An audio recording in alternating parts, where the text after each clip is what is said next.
The memory of countless deep space missions lingered in his mind, but this one felt different.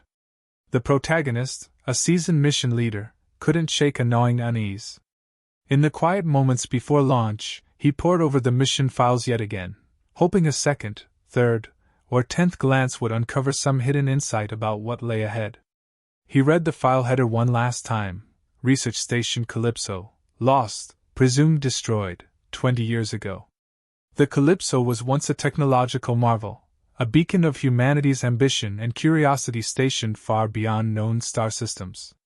But one day, it had simply disappeared, cutting off all communications, its coordinates wiped from every map. Now, after 20 years of silence, it had inexplicably reappeared, transmitting a faint distress beacon, as if nothing had happened. The authorities needed answers and quickly assembled a rescue team to investigate, whether there were survivors, threats, or a deeper mystery. And he was the one chosen to lead them.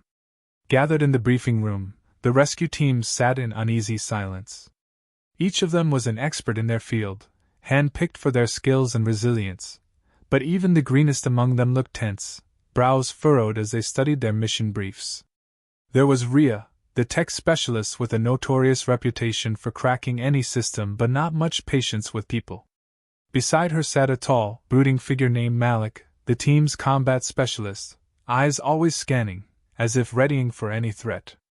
Even the medics, Jax and Lynn, were restless, trading whispers about some of the unsettling things they'd read in the file.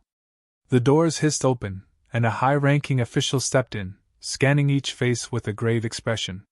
He shared the known details succinctly, but when he reached the part about anomalous occurrences that had been detected in the vicinity of the Calypso's reappearance, his tone lowered. Glancing at the crew, he leaned in, lowering his voice. "Let me be clear.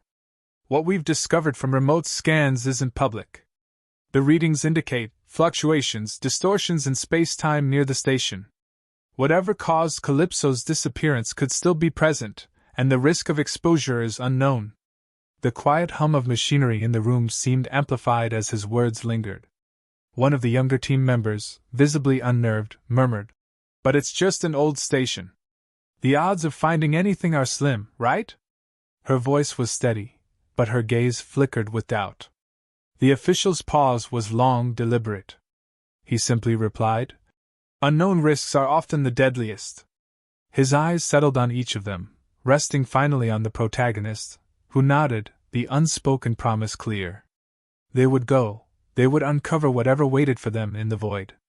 The team spent the remaining hours preparing, each member visibly tense as the gravity of their mission set in. Their training was routine, even comforting, but tonight, everything carried an extra weight. As he checked his gear, the protagonist overheard Lynn and Jax debating over strange details in the Calypso's last communications logs. "Look here," Jax whispered, pointing at the faded script on a datapad.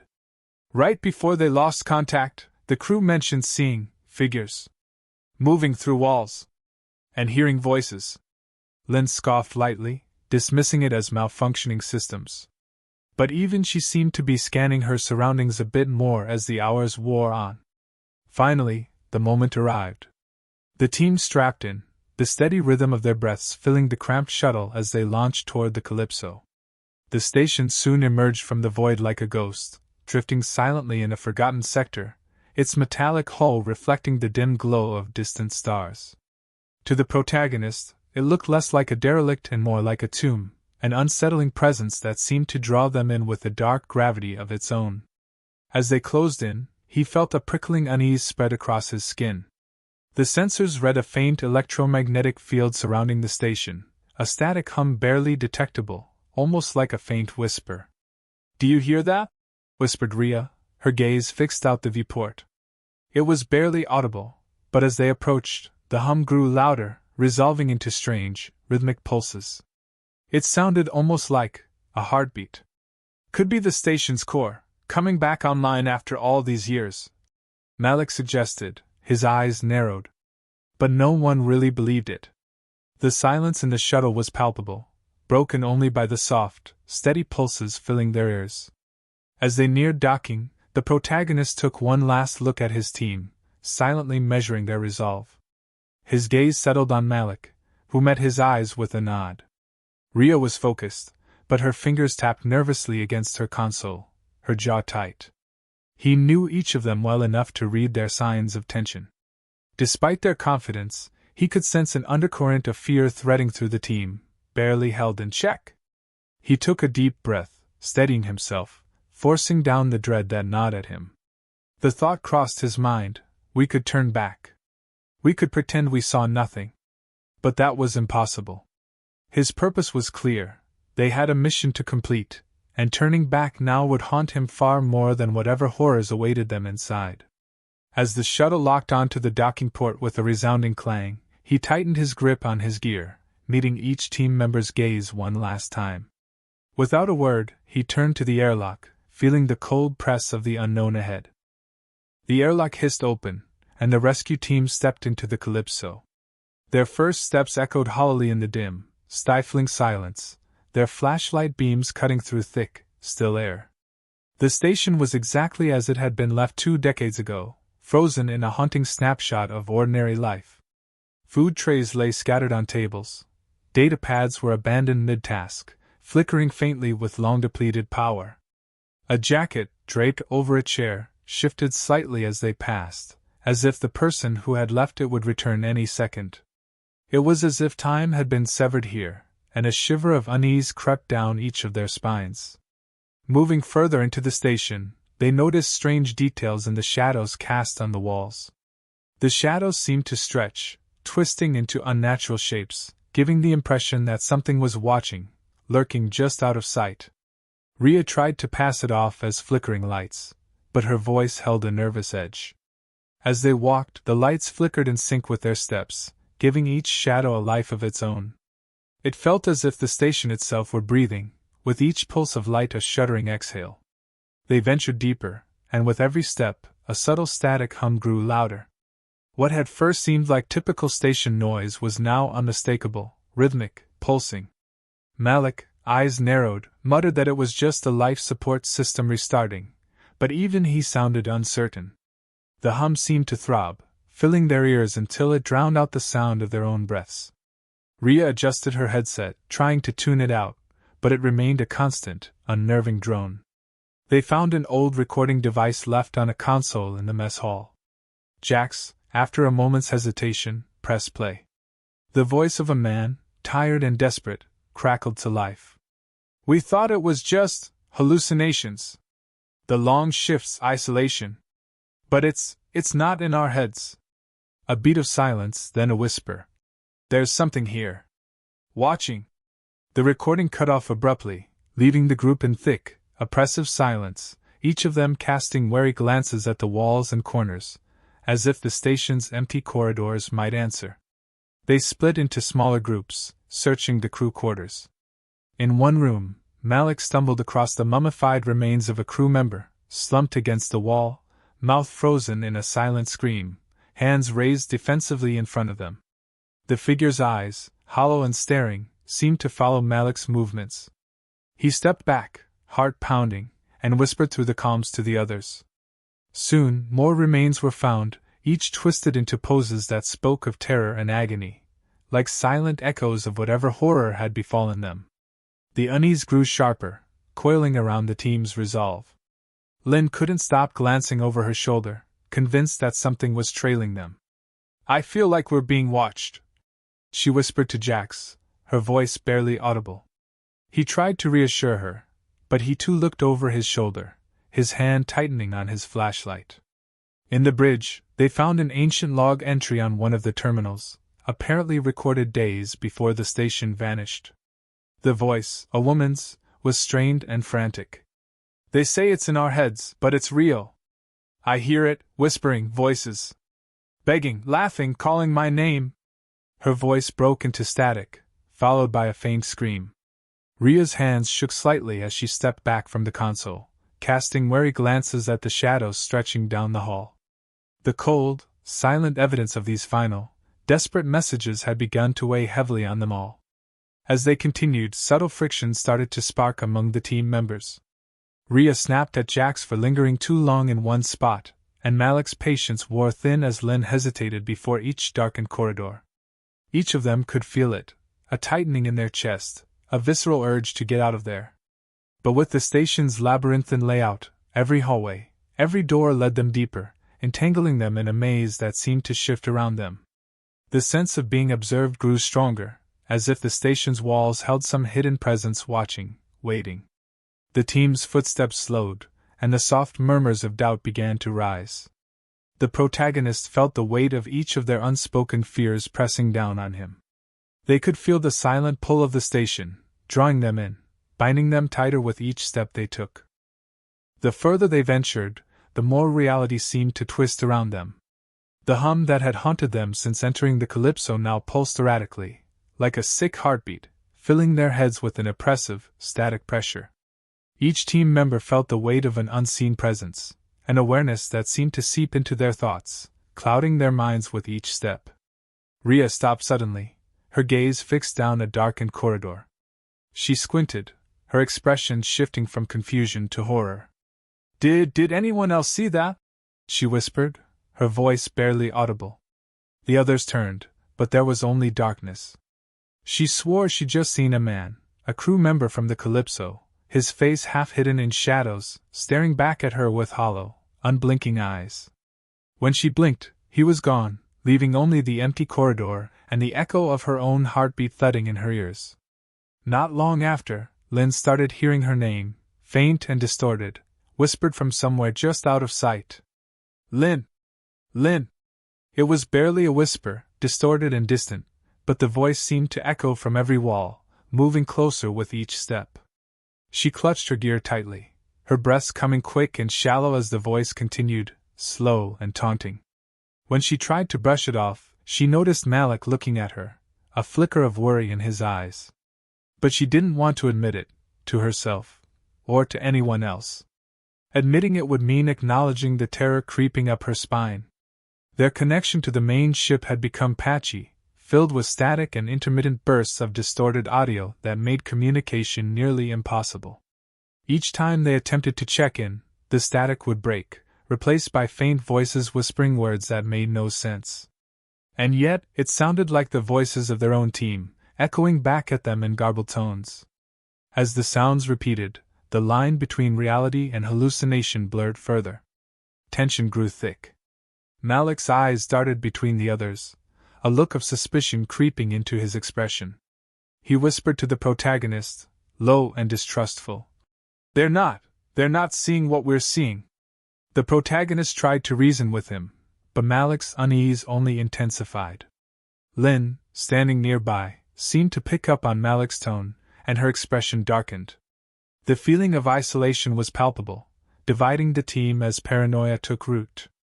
As they pushed forward, the corridors began to feel unnervingly foreign. Some hallways seemed to close in on them, others stretched impossibly long. Doors would suddenly slam shut or refuse to open at all, trapping them momentarily in sections that felt like tombs. Rhea swore she saw Malik walking through a corridor twice, like a loop scene that reset with each blink. When she reached out to touch him, her hand met empty air, and he was gone. Shaken, she stumbled back, not daring to look down that hall again. The tension finally snapped when Jax accused Lynn, his voice low and edged with fear. You were talking to them, weren't you? I saw you. I heard you whispering." Lynn's eyes widened, a mix of shock and indignation coloring her face. "What are you talking about? I haven't done anything." Jax's expression hardened, his eyes flashing. "I'm not imagining it. You're not yourself. Something's in your head." The accusation hung heavy in the air, and in the silence, the hum grew louder, seeping into their bones. Rhea tried to intervene, but her voice was swallowed by the pulsing static. The argument escalated into a shoving match, a release of all the tension and paranoia that had built between them. In the dim light, shadows played tricks on their faces, twisting their expressions into something feral, almost monstrous. Malik pulled them apart, his voice rough with frustration. "Enough. We're all losing it here." But even after the scuffle, the damage was done. Doubt had wormed its way into the team's dynamics, leaving them fractured, each member casting wary glances at the others as they continued on.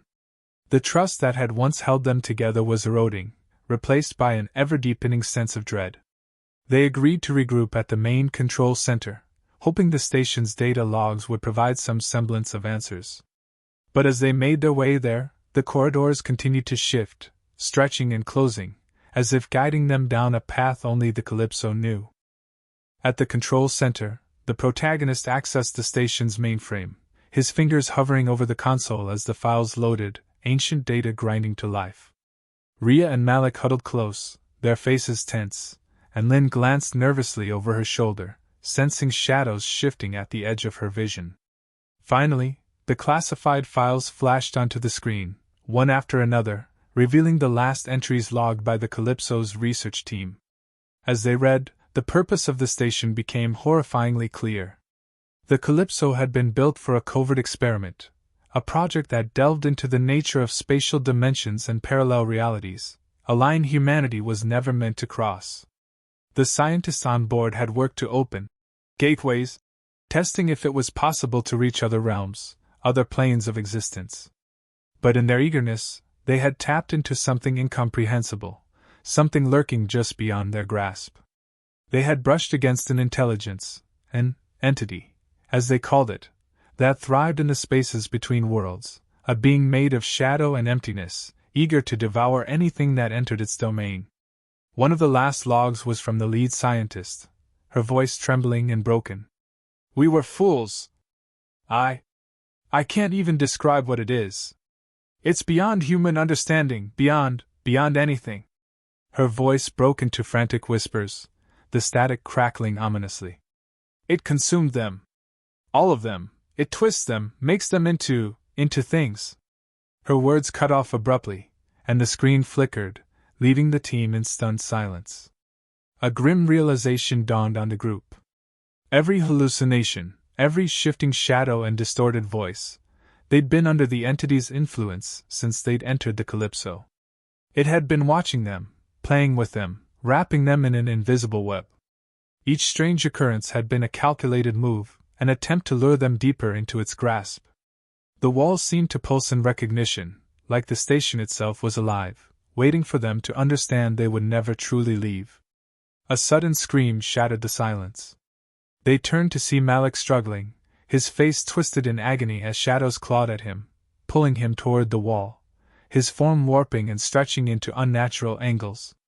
Rhea lunged forward, trying to grab him, but her hands passed through him as if he were made of smoke. Within moments, Malik's screams were cut short, leaving only a faint echo as his shape faded, becoming another dark stain on the walls. The entity made its presence felt in every shadow, every flickering light.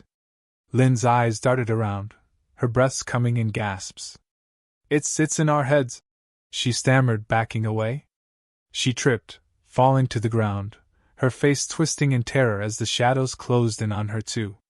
She tried to crawl away, but the walls seemed to stretch, elongating like dark tendrils reaching for her. She let out a final scream as the darkness enveloped her, her body contorting into grotesque shapes before being swallowed whole. The remaining team members clung to each other, faces pale with horror. They stumbled back from the control room, the door slamming shut behind them as if the station itself were sealing them in. The hum had grown louder, pounding in their heads like a heartbeat, each pulse sending tremors through their minds. Desperation clawed at them as they realized there was no escape, that the entity had wrapped them in a maze of shifting walls, pulling them further into its dark embrace. In their mad scramble, doors that had led to the dock now opened into pitch-black corridors that stretched infinitely, flickering lights revealing glimpses of twisted, spectral figures, the remnants of the crew consumed by the entity long ago. Each step they took only led them deeper, as if they were being drawn into a vortex, a liminal space from which there was no return. Rhea cried out, pressing her hands to her head, unable to shut out the voices that now screamed her name from every direction. The protagonist tried to steady her, his own vision swimming as he felt the entity's grip tightening around him, seeping into his mind, filling him with a numbing dread. He could feel it pulling at him, an ancient hunger that knew no end, and he understood, with cold clarity, that this station was no longer a place for the living. In the moments of fractured silence, the entity's whispers filled their heads, low and insidious, echoing a single truth: they were never leaving. The protagonist steadied himself, heart pounding, as he glanced at the few remaining members of his team. Their eyes were wide, haunted, faces smeared with sweat and fear. They knew what they had to do: reach the docking area and escape before the entity could claim them. Yet with each step, the corridors twisted, looping back on themselves, their once familiar paths shifting into a labyrinth designed to trap them forever. Desperation clawed at their throats as they tried every passage, every emergency route they could remember. But the Calypso had warped beyond recognition. Some halls stretched into endless darkness, others looped them back to rooms they just left, mocking their attempts. Each door seemed to lead them deeper into the entity's grasp. The walls pulsed with dark energy, shadows thickening as if alive, watching their every move. Somewhere down a corridor, they heard Ria's faint scream, cut short too soon. Her presence vanished as if she'd been swallowed by the station itself. Only a few remained, their breaths shallow, faces drawn with terror. The protagonist gritted his teeth, motioning toward a side route that, if they were lucky, might still lead to the emergency pods. As they made their way through, the flickering lights dimmed, casting long, grotesque shadows that moved with an unnatural grace. Then, without warning, the entity made itself visible, an overwhelming, shapeless darkness that seeped through the walls and floors, shifting, morphing into tendrils and amorphous shapes that encircled them. Its presence was beyond sight. It was a feeling, a primal dread that seeped into their bones, pulling at their very minds. The entity's voice filled the air, a low, grating murmur that clawed at their sanity. The words were not in any language they knew, yet each syllable resonated with a deep, incomprehensible meaning that left them reeling, their minds stretched to the breaking point.